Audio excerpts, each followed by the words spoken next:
Hello friend, आज मैं आपके लिए प्रस्तावना लाया हूँ जो महत्वपूर्ण है। पूरी व्याख्या सहित चलो चलते हैं।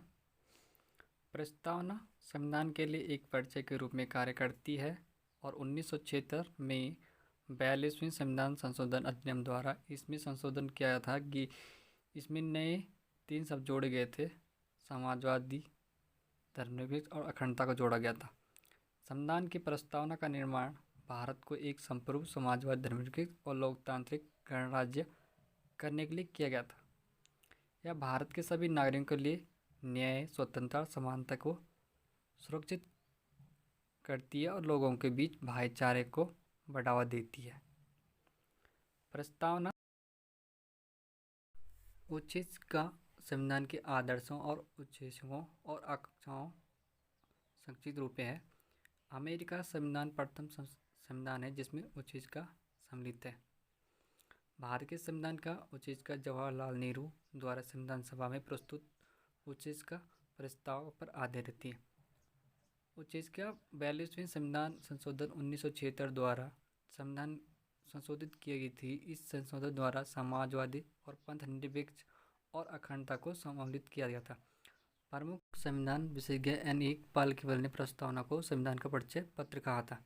प्रस्तावना में है, हम भारत के लोग भारत को संपूर्ण प्रभुत्व संपन्न समाजवादी पंथ निरपेक्ष लोकतंत्र गणराज्य बनाने के लिए तथा उनके समस्त नागरिकों सामाजिक और आर्थिक, राजनीतिक न्याय, विचार, अभिव्यक्ति, विश्वास, धर्म और उपासना की स्वतंत्रता, प्रतिष्ठा और अवसर की समानता प्राप्त करने के लिए तथा उन सब में व्यक्ति राष्ट्र की एकता, अखंडता सुरक्षित सुनिश्चित करने के लिए बंधुत्व बढ़ाने के लिए दृढ़ संकल्प होकर इस संविधान सभा में आज तारीख 26 नवंबर 1949 मिति मार्ग शुल्क 7वीं संवत 2006 विक्रमी को एक द्वारा इस संविधान सभा अंगीकृत, अधिनियमित और आत्मसम्मिलित करती। ये भारतीय संविधान की प्रस्तावना थी जो महत्वपूर्ण है, जो इसकी व्याख्या सहित आपके साथ प्रमुख जो है इसकी पूरी व्याख्या है। प्रस्तावना का मुख्य उद्देश्य होता है सामाजिक, आर्थिक और राजनीतिक न्याय उपलब्ध कराना और विचार, मत, विश्वास, धर्म तथा उपासना की स्वतंत्रता प्राप्त करना, पद और अवसर की समानता देना, व्यक्ति की गरिमा और राष्ट्र की एकता, अखंडता को सुनिश्चित करने वाले बंधु को स्थापित करना। ये सब प्रस्तावना के अंदर में प्रस्तुत किए हैं। आवश्यक तत्व हैं। उद्देशित करती है कि भारत के संपूर्णता भारत के लोग में समाहित है। उद्देशित करती है कि भारतीय राज्य की प्रकृति संपूर्णता और सामाजिक पंथ लोकतंत्र गणराज्य और गणराज्य है।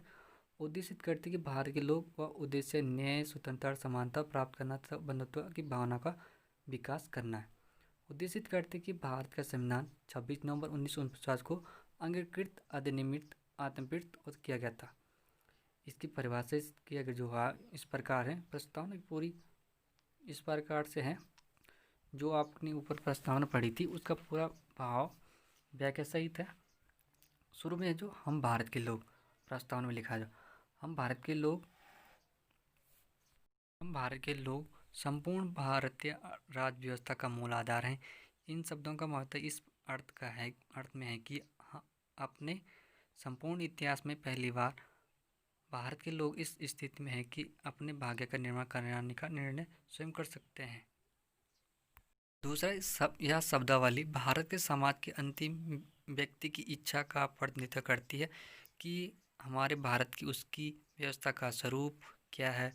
ध्यान रखें कि इससे पूर्व सभी अधिनियमों को ब्रिटेन से पारित किया गया था, जबकि यह संविधान भारत के प्रमुख प्रभुत्व संपन्न संविधान सभा ने भारत लोगों की ओर से अधिनियमित किया था। संप्रभुत्व इस शब्द का अर्थ है कि भारत ने अपने आंतरिक और बाहरी मामलों की पूर्णता स्वतंत्र है। अन्य कोई सत्ता इससे अपने आदेश के पालन के लिए विवश नहीं कर सकती है। भारत में स्वतंत्र होने के बाद 1949 राष्ट्रमंडल के सदस्यता स्वेच्छा से ही की थी, अतः यह भारत की संपूर्णता उल्लेखनीय है।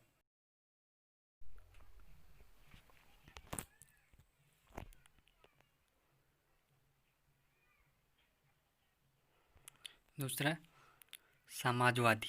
यह शब्द एक विशिष्ट आर्थिक व्यवस्था का घातक है जिसमें राष्ट्र की आर्थिक गतिविधियों पर सरकार के माध्यम से पूरे समाज का अधिकार होने को मान्यता दी जाती है।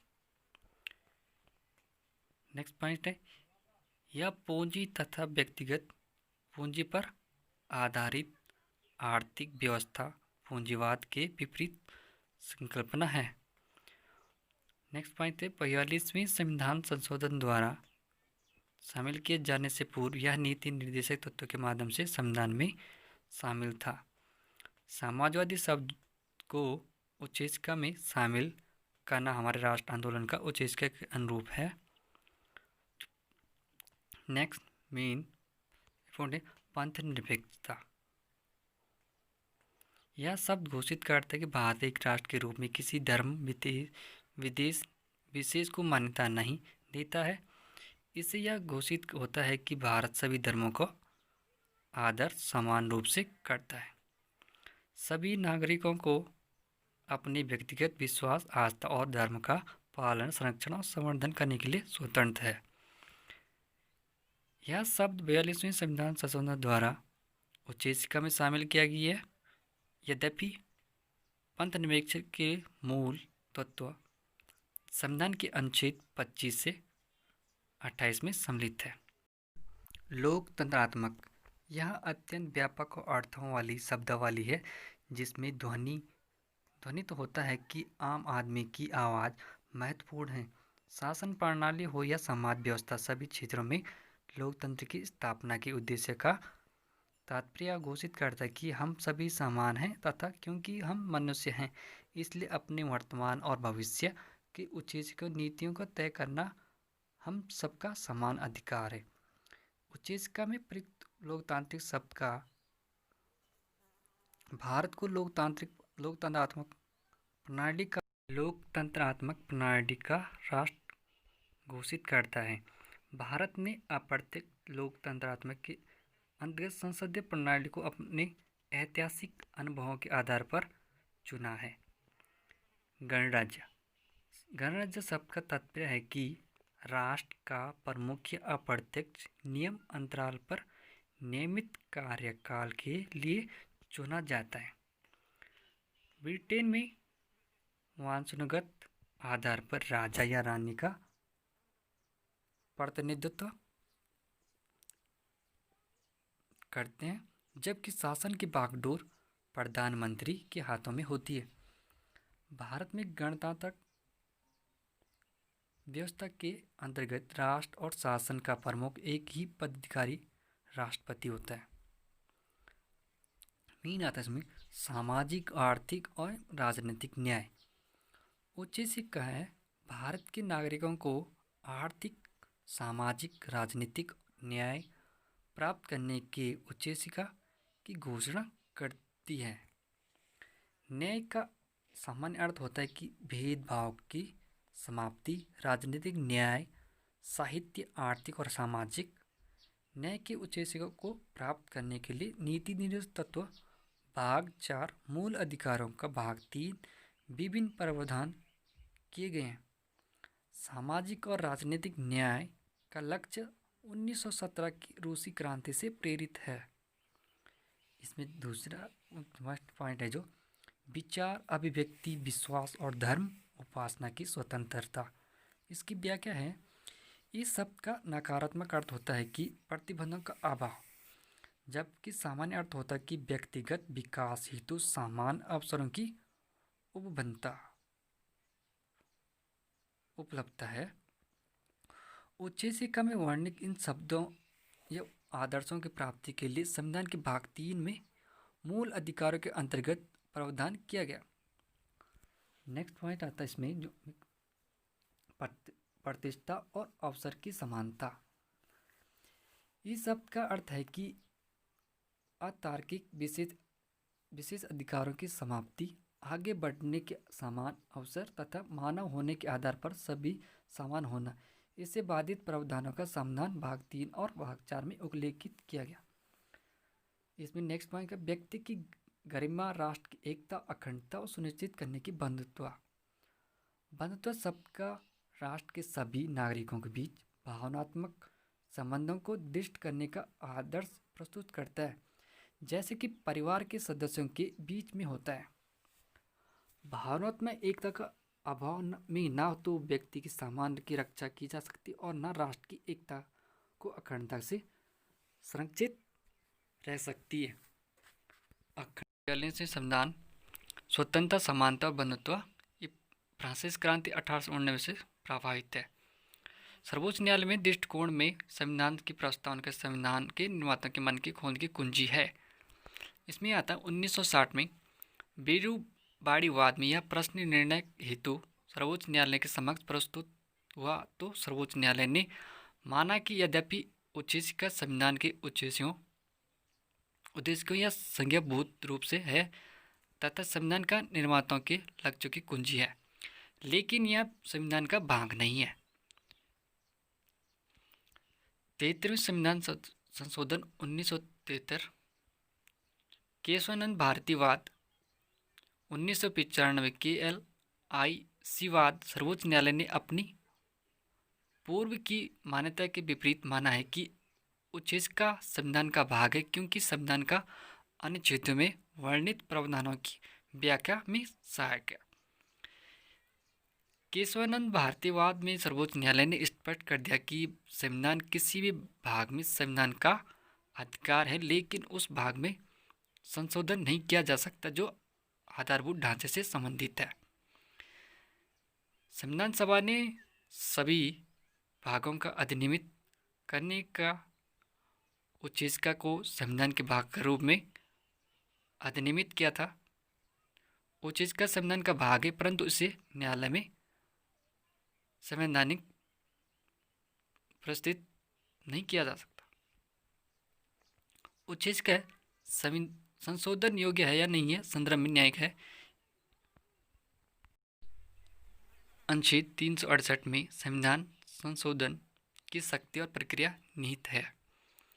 1973 के केशवानंद भारतीवाद में उद्देश्य के संशोधन योग्य होने या न होने का प्रश्न सर्वोच्च न्यायालय के समक्ष आया तो न्यायालय ने माना कि उद्देश्य का संविधान का भाग है, अतः यह अनुच्छेद 368 के अंतर्गत संशोधनीय है।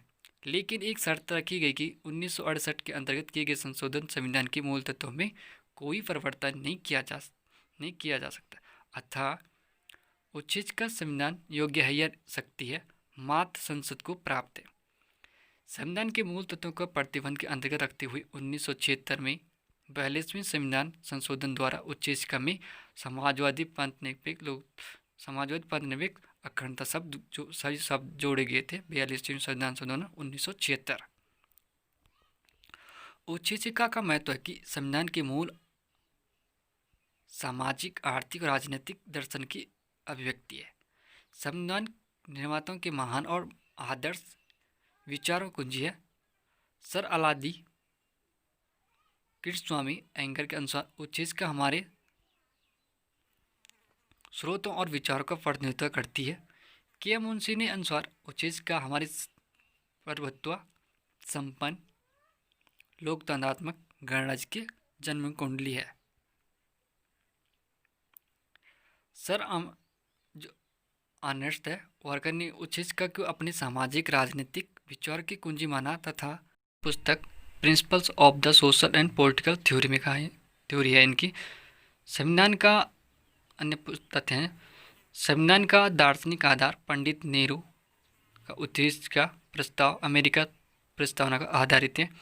संविधान सभा में प्रस्तुत 13 दिसंबर 1946 और सर्वसम्मति से स्वीकार 15 दिसंबर 1946।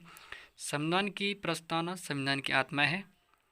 प्रस्तावना में अब तक सिर्फ एक बार संशोधन किया गया था, 42वें संविधान संशोधन 1976 में। उच्चतम न्यायालय के अनुसार एक प्रस्तावना संविधान निर्माताओं के मन की कुंजी है, भारत के लोक आदर्शों और आकांक्षाओं का प्रतीक है।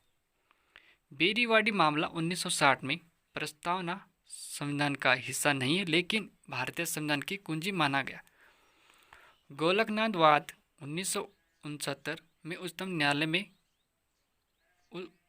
न्यायालय के न्यायमूर्ति हिदायतुल्लाह ने कहा था कि यदि विधानमंडल द्वारा प्रस्तुत किसी शब्दावली पर कोई शंका हो तो उसे दूर करने के लिए विश्वसनीय तरीका यह है कि उसके मूल में निहित भावनाओं, आधार, कारणों पर विचार करने के लिए संविधान की प्रस्तावना का आसरा लिया जा सकता है। केशवानंद भारतीय मामला 1973 प्रस्तावना को संविधान का हिस्सा है और संवैधानिक संशोधन के अधीन माना गया। मुंबई मामला 1993 प्रस्तावना संविधान का अभिन्न हिस्सा है। Okay, thank you.